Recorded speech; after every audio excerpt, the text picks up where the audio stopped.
আজ ১১ তারিখ। মধ্যপ্রাচ্যের পরিস্থিতি এখন ভয়াবহ উত্তেজনার মধ্যে দিয়ে যাচ্ছে। যুক্তরাষ্ট্র, ইরান এবং ইসরায়েলের মধ্যে যে টানাপোড়েন চলছে তা এখন আর শুধু রাজনৈতিক বা কূটনৈতিক পর্যায়ে সীমাবদ্ধ নেই। এটি ধীরে ধীরে বাস্তব সামরিক সংঘর্ষের দিকে এগিয়ে যাচ্ছে। বিশ্বজুড়ে এখন একটাই প্রশ্ন, এই সংঘাত কি বড় ধরনের আঞ্চলিক যুদ্ধের রূপ নেবে? সর্বশেষ তথ্য অনুযায়ী ইসরায়েল গত কয়েকদিনে সিরিয়া ও লেবাননের ভেতরে একাধিক লক্ষ্যবস্তুতে বিমান হামলা চালিয়েছে।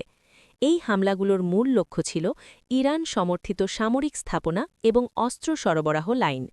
ইসরায়েল স্পষ্টভাবে বলছে তারা কোনোভাবেই ইরানের সামরিক উপস্থিতি নিজেদের সীমান্তের কাছাকাছি সহ্য করবে না। তাই তারা প্রিএমটিভ স্ট্রাইক কৌশল অনুসরণ করছে, অর্থাৎ শত্রুর আক্রমণের আগেই আঘাত করা। তেল আবিব এবং জেরুজালেমের নিরাপত্তা ব্যবস্থা আরও জোরদার করা হয়েছে। ইসরায়েলি প্রতিরক্ষা বাহিনী আইডিএফ এখন সম্পূর্ণ প্রস্তুত অবস্থায় রয়েছে। সীমান্তে অতিরিক্ত সেনা মোতায়েন করা হয়েছে এবং বিমান প্রতিরক্ষা ব্যবস্থা সক্রিয় রাখা হয়েছে। আয়রন ডোম এবং অন্যান্য প্রতিরক্ষা প্রযুক্তি সর্বোচ্চ সতর্কতায় রয়েছে। অন্যদিকে ইরানও চুপ করে নেই। তেহরানে জরুরি সামরিক বৈঠক অনুষ্ঠিত হয়েছে, যেখানে ইরানের সর্বোচ্চ নেতা এবং সামরিক কমান্ডাররা পরিস্থিতি পর্যালোচনা করেছেন। ইরানের রেভলিউশনারি গার্ড আইআরজিসি ইতিমধ্যে উচ্চ সতর্কতায় রয়েছে। ইরান স্পষ্টভাবে জানিয়েছে, যদি তাদের স্বার্থে আঘাত আসে তাহলে তারা সরাসরি জবাব দেবে। বিশেষজ্ঞদের মতে ইরান সরাসরি ইসরায়েলের ওপর হামলা চালানোর পরিবর্তে প্রক্সি যুদ্ধ চালাতে পারে, অর্থাৎ তারা লেবাননের হিজবুল্লাহ, সিরিয়ার মিলিশিয়া বা অন্যান্য মিত্র গোষ্ঠী ব্যবহার করে ইসরায়েলের ওপর চাপ সৃষ্টি করবে। ইতিমধ্যে লেবানন সীমান্তে উত্তেজনা বেড়ে গেছে। ইসরায়েল লেবানন সীমান্ত বর্তমানে সবচেয়ে ঝুঁকিপূর্ণ এলাকা হিসেবে দেখা হচ্ছে। হিজবুল্লাহ সীমান্তে রকেট হামলা শুরু করেছে এবং ইসরায়েল তার পাল্টা জবাব দিচ্ছে। ছোট ছোট সংঘর্ষ এখন নিয়মিত ঘটনা হয়ে দাঁড়িয়েছে, কিন্তু এই ছোট সংঘর্ষগুলো যে কোনো সময় বড় যুদ্ধে রূপ নিতে পারে। এদিকে যুক্তরাষ্ট্র সরাসরি এই সংঘাতে জড়িয়ে পড়ছে। মার্কিন নৌবাহিনী পারস্য উপসাগরে তাদের উপস্থিতি বাড়িয়েছে। একটি নয়, একাধিক যুদ্ধজাহাজ এবং বিমানবাহী রণতরী ওই অঞ্চলে মোতায়েন করা হয়েছে। মার্কিন সেনাবাহিনী উচ্চ সতর্কতায় রয়েছে এবং তারা স্পষ্টভাবে জানিয়েছে তারা তাদের মিত্রদের রক্ষা করবে। মার্কিন প্রতিরক্ষা সচিব জানিয়েছেন, যদি ইরান বা তার মিত্ররা ইসরায়েলের ওপর বড় ধরনের হামলা চালায় তাহলে যুক্তরাষ্ট্র সরাসরি প্রতিক্রিয়া জানাবে। এর ফলে পরিস্থিতি আরও জটিল হয়ে উঠেছে, কারণ এখন এটি শুধু দুই দেশের সংঘাত নয়, বরং একটি বড় শক্তির মুখোমুখি অবস্থান। পারস্য উপসাগরের সবচেয়ে গুরুত্বপূর্ণ এলাকা হরমুজ প্রণালী এখন আন্তর্জাতিক দৃষ্টি আকর্ষণ করছে। এই প্রণালী দিয়ে বিশ্বের প্রায় ২০% তেল সরবরাহ হয়। যদি এই পথ বন্ধ হয়ে যায় তাহলে বিশ্বব্যাপী জ্বালানি সংকট তৈরি হতে পারে।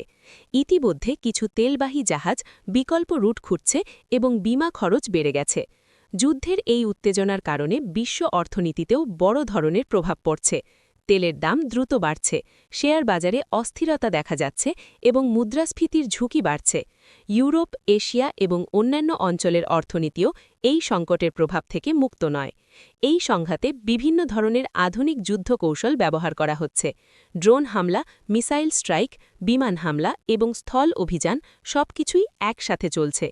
প্রযুক্তিগতভাবে এটি একটি আধুনিক এবং জটিল যুদ্ধ পরিস্থিতি। ড্রোন প্রযুক্তি বিশেষভাবে গুরুত্বপূর্ণ হয়ে উঠেছে। ইরান এবং তার মিত্ররা ড্রোন ব্যবহার করে নজরদানি ও হামলা চালাচ্ছে। অন্যদিকে ইসরায়েলও উন্নত প্রযুক্তি ব্যবহার করে এই হামলাগুলো প্রতিহত করার চেষ্টা করছে। যুদ্ধবিরতির সম্ভাবনা নিয়েও আলোচনা চলছে। কাতার, সৌদি আরব এবং সংযুক্ত আরব আমিরাত কূটনৈতিক উদ্যোগ নেওয়ার চেষ্টা করছে। ইসলামাবাদকেও সম্ভাব্য আলোচনার স্থান হিসেবে বিবেচনা করা হচ্ছে। তবে এখনও পর্যন্ত কোনো পক্ষই পিছিয়ে আসার ইঙ্গিত দেয়নি। বিশ্ব নেতারা উদ্বেগ প্রকাশ করছেন। যুক্তরাষ্ট্র পরিস্থিতি শান্ত করার আহ্বান জানিয়েছে। কিন্তু বাস্তবতা হল মাঠের পরিস্থিতি দ্রুত বদলাচ্ছে এবং উত্তেজনা কমার কোনো লক্ষণ এখনও স্পষ্ট নয়। সবচেয়ে বড় উদ্বেগ হল এই সংঘাত যদি আঞ্চলিক যুদ্ধে রূপ নেয় তাহলে শুধু ইরান, ইসরায়েল বা যুক্তরাষ্ট্র নয়, লেবানন, সিরিয়া, ইরাক এমনকি অন্য দেশগুলোও এতে জড়িয়ে পড়তে পারে। তখন এটি একটি পূর্ণাঙ্গ যুদ্ধ হয়ে দাঁড়াবে, যার প্রভাব পুরো বিশ্বে পড়বে। এই মুহূর্তে পরিস্থিতি অত্যন্ত নাজুক।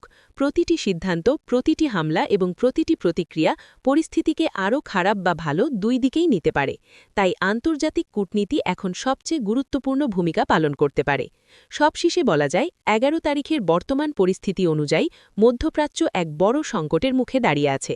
যুদ্ধের ঝুঁকি বাড়ছে, উত্তেজনা চরমে পৌঁছেছে এবং বিশ্বজুড়ে উদ্বেগ তৈরি হয়েছে। এখন দেখার বিষয় কূটনৈতিক আলোচনা এই সংকট সামাল দিতে পারে কিনা, নাকি বিশ্ব আরেকটি বড় যুদ্ধের দিকে এগিয়ে যাচ্ছে।